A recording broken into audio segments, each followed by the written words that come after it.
Welcome everyone to another episode of Reversing Glass. I'm Matt Rose, Field CISO at ReversingLabs and your host for the episodes of Reversing Glass. Today's episode was something I was asked to put together to let's shine a light on different aspects of AppSec and software supply chain security, and the title I came up with for this was A Brief History of AppSec. And I kind of stole the title and did some wordsmithing based off of a very famous book by Stephen Hawking, The Brief History of Time, From the Big Bang to Black Holes. The history of time itself, well, this is not going to be as in-depth as this book, but it's going to be kind of a high-level understanding of where AppSec's come from and where it's going for companies, for organizations, for AppSec professionals. I don't know if you noticed the foreword for the book was written by Carl Sagan, and I like to use one of his famous phrases as well, billions and billions and billions. Well, there are billions and billions and billions of risks associated with software applications. We're not going to get into all billion of them or billions of them. We're just going to talk at a high level about a lot of different aspects and how the evolution of AppSec has really come to being. So one of the first things I'm going to jump into, we'll get rid of that, is a brief history of AppSec, but why software supply chain security is now.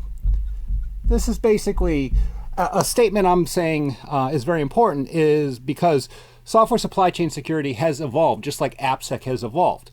The reason why it's evolved is you used to have a linear path for an SDLC, software development lifecycle, where you had a beginning and an end and it moved through the process. You had design, develop, code, test, deploy, maintain, but it was very plodding. It took a long time with waterfall software development methodologies where you'd only release software every 3 months, I'll just use it as an example, or 1 month, so on and so forth. So thinking about that, you need to actually think about where we were, which was this type of setup, to where we are today, which is that bow tie infinity loop of a DevOps program that you may have, where something, instead of taking 3 months, can take 3 minutes. 3 minutes may be a little fast, but some organizations are releasing microservices architectures and cloud native development hundreds, if not thousands of times a day. So in order to ensure the security of these applications or software that you're building,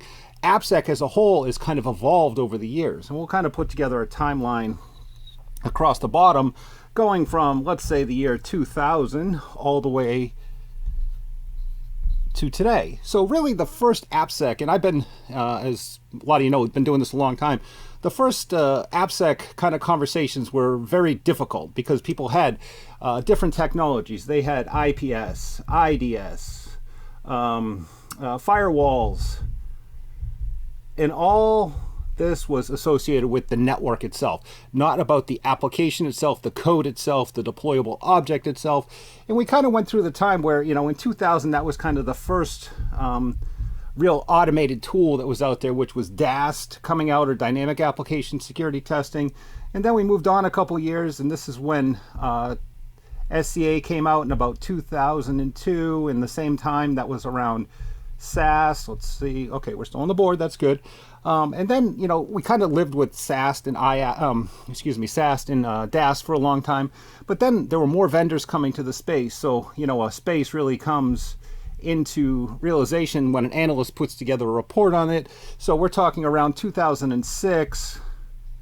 Gartner came out with its first application security magic quadrant. So now we've kind of really realize that these things are here to stay, that their analysts are writing reports on it. So instead of just going back to the old days of IPS, IDS, firewalls, those type of things, we are now in the world of AppSec tooling.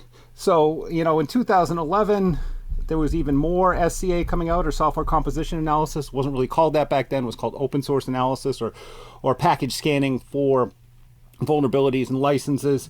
And then 2013, this was when RASP first came to be, and then we're going to keep moving forward with 2014. This is where IAST kind of came to be. 2008, and then 2016. This is where API scanning And the reason for all of these changes and new technologies coming out every year, every couple of years, was this process was kind of in flux. We were looking at, transitioning from that software development lifecycle that was linear, that was waterfall based, that was slow and plodding and didn't release that often, to a transition into DevOps, CI/CD orchestration layers that are actually releasing software very, very quickly. So you didn't have as much time to test. You didn't have as much many resources to test in a very short period of time. And the biggest thing that's kind of come up and really propagated the need for software supply chain security, in addition to all these historic AppSec tools, is really, I feel, the speed and complexity, and that's a big word, so I'm just going to shorten it with complexity.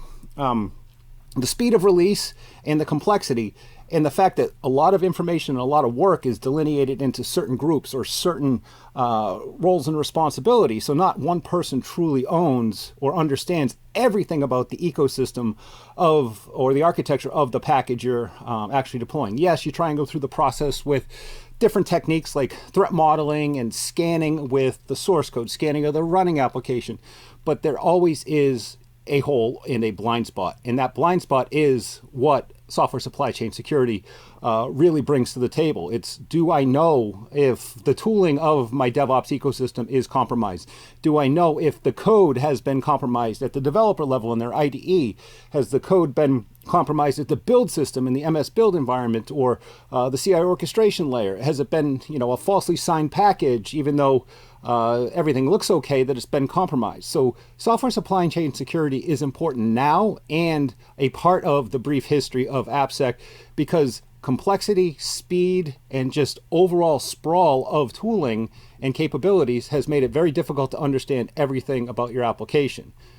Software supply chain security is something that is on everyone's mind, and I wanted to kind of put a lens to this associated with how AppSec is software supply chain security and not really a separate entity that is the responsibility of a different group. AppSec, software supply chain security, the time is now.